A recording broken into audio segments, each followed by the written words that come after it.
And it's a big welcome back for 2022 and the Bowlcast podcast. Pleased to be back after a bit of a disrupted start to the year. A few COVID issues at home, not personally, thankfully, for myself, but the family obviously went through a little bit there, so not good. Also got a few friends out there in the world that are going through it as we speak, so a shout out to all of those that are currently dealing with the dreaded lurgy. It's not good, but thankfully bowling is still going and the lockdowns have stopped. So outside of border closures, we are doing okay, I guess. I think, maybe. Anyway, let's not focus on that. It's 2022 and bowling's back. And there are plenty of exciting things going down with the podcast this year. Really looking to ramp things up. As I said, I dipped my toe in the water on the podcast last year, and I'm really happy with how it went. Obviously, I didn't get to do what I wanted to do at the back end of the last year, and it sort of tapered a little bit. Things got busy with my real job. Yep, I do have a real job, and I really appreciate my real job, to be fair. It continues to pay me, so that's always a good thing. But this year looking to really step things up and obviously make sure that content's coming down the pipe quite regularly. And 2022 will see a whole heap of new formats. So we're looking to just, as I said, change the way we deliver the podcast itself. Continuing obviously with the usual podcast shows like this, me, a microphone, let's get recording, talk about all things that are going on in the week to week of bowling. We've also got our live streaming component that goes on, so that will continue throughout 2022. The Q2 South has its stops all scheduled out, so you will see live streaming from those events. I'm committed to a tournament at Logan City as well this year. Young Jesse Ellis is hosting his second event this year, so looking forward to going back and supporting Jesse with his endeavours as he goes into tournament bowling. Jesse's taking a year off. He's a bit of a sabbatical from his own personal endeavours with bowling, but still has the tournament going, and I believe, to the best of my knowledge, still working at Logan there. So look forward to catching up with Jesse a little bit later in the year and bringing that event to you, and also having a chat with Jesse on the show whilst we're there. So something I alluded to last year as well was bowling ball reviews or overviews. I really want to try and get that done in a more meaningful way this year. Ball companies have really ramped up their manufacturing, and we're starting to see new gear coming down the pipe already in early 2022, and a bunch of new releases coming up here in February. So we will do that in a way that's unbiased. So aside from personal bowling preferences, we're going to look at each new release individually, and as I said, not from a biased position. It's more just a case of giving everyone our opinions, our being myself and a few other people, and we'll have a look at the ball, see where it fits in the bowling picture, and hopefully give people a chance to make some decisions, even based on our overviews and reviews. Like I said, we're not proclaiming to be experts, but we do have a little bit of an idea. So we hope we can guide people in the right direction on that. So looking forward to that. The tournament recap shows will be back. Looking to do those in a live event type format where we're in studio, and we either have the guest live in studio, or we'll bring them on virtually and continue to talk to those guys about how they went about their tournaments and their thoughts on the events. So looking forward to more of that, and new co-hosts. So I had a person reach out, Aidan Roffey reached out to me the other day in relation to coming on and doing a bit of a I guess, alternative type show. So we're going to look to get that started up. I've got some plans for what we should do with Aidan. He brings a unique view, and he's and a great sense of humour, albeit a little bit R-rated. So we will try and not dial him back too much, but to keep it reasonably clean. But looking forward to having Aidan. As I said, he brings a different perspective, a different personality, and I think shows like this really need that. So look out for that in the near future. A bit of background noise as the panel beater next door to my warehouse is getting started for the day. So apologies if you can hear that in the background.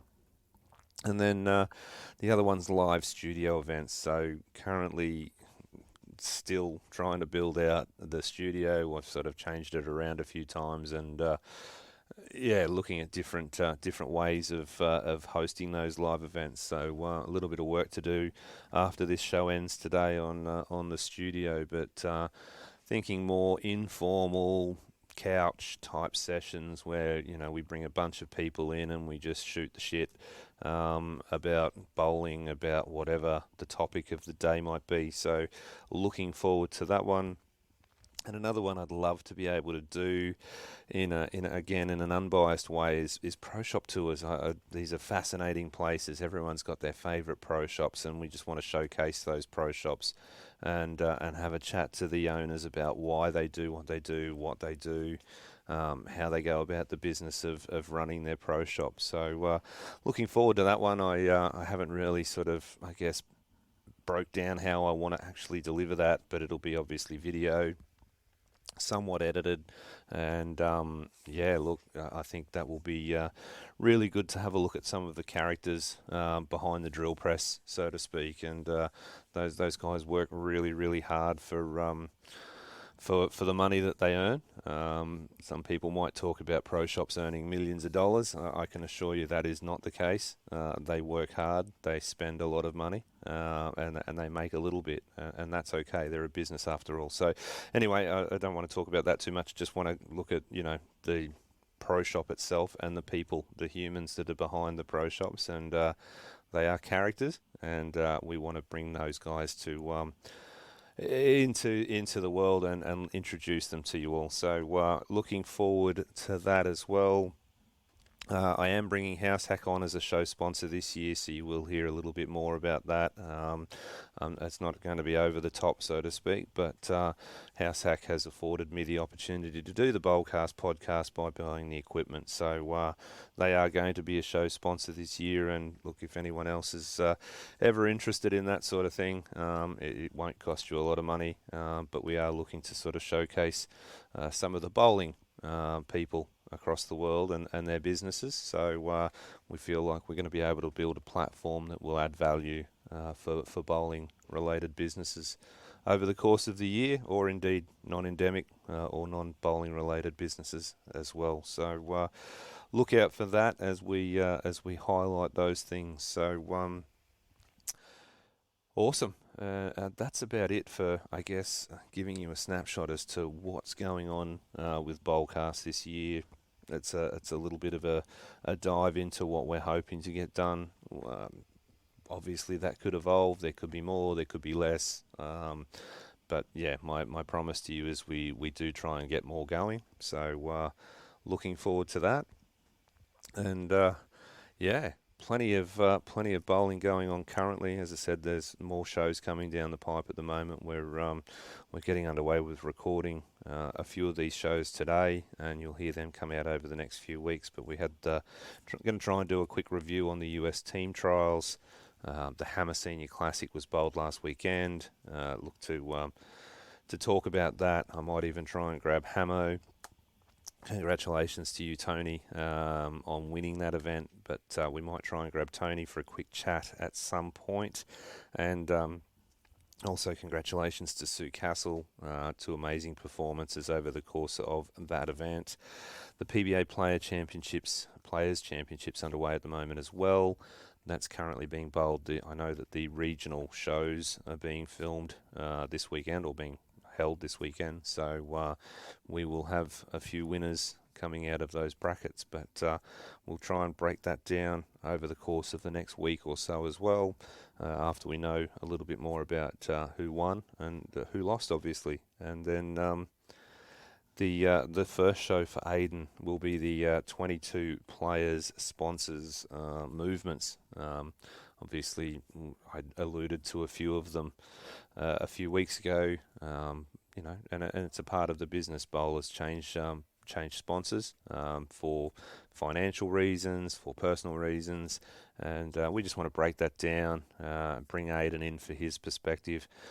He also does have a lot of ball knowledge for, I guess, what you see on the lanes, the personality that is Aiden. He also has a great deal of knowledge when it comes to bowling ball. So look forward to, as I said, getting into that one and breaking some of those movements down, and what made sense and what didn't make sense. So that's a beauty. So and just before I wrap the show up, obviously I don't know whether everyone saw. Jason Belmonte released an NFT, a non-fungible token. This is technology that's built on the blockchain. It uses cryptocurrency, and it's, I guess, in its that form, a digital trading card. A controversial topic at the moment. I know a lot of people see them as a Ponzi scheme or a scam or whatever that might be, but there's a little bit to go through there. But it is the first bowling, I guess, true bowling related NFT project. So I'll be an unashamed purchaser of an NFT. I bought an NFT from Jason, so I've got that one there. It's a long play from me. I'm not looking to sort of day trade that and turn it into money necessarily in a couple of weeks' time. But I think it was title number 8. So it's his collection's called the First 25. So the first 25 titles that he's won as a professional. He's actually tokenized those and captured them really beautifully. Actually, there's some really nice digital art. And a limited number of each of those titles were released as NFTs, and then there's different, I guess, rarities as well. So I managed to get title number 8, the Pba Players Championship. Oh, I've probably got that wrong, actually. Look, I'll just prove to you that this is live. I am going to go and scroll through my MetaMask wallet and tell you exactly what it was. It's number 13 of 25. It's title number 8, and it is indeed the PBA Tournament of Champions card. So you can search on OpenSea, or is the platform that is a marketplace platform similar to eBay for NFTs. You can search them out on OpenSea, or indeed follow Jason along. But these are really well constructed digital art pieces, and look, NFTs are a whole nother topic, and I might try and break that down, or even grab Jason when he gets back or when he's got a break, and see if I can't talk to him about that project. That'd be awesome. So if anyone's got a link to Jason and can and pass on my details, I'd love to have a chat to him about the NFT. As I said, I'm an unashamed buyer of that, and jump on and have a look. And this is not obviously financial advice. Please make your own decisions around all of that. But yeah, pretty cool, and I'm happy to be a part of, I guess, the initial minting of that program. So that's it from me, guys. I've rabbited on enough for this one. As I said, looking forward to getting back into Bowlcast this year and really just evolving the show to the best of our abilities. And until then, have a wonderful weekend. It is Saturday, and we're going to drop the podcast hopefully Saturday afternoon. And have a great weekend, and until next time.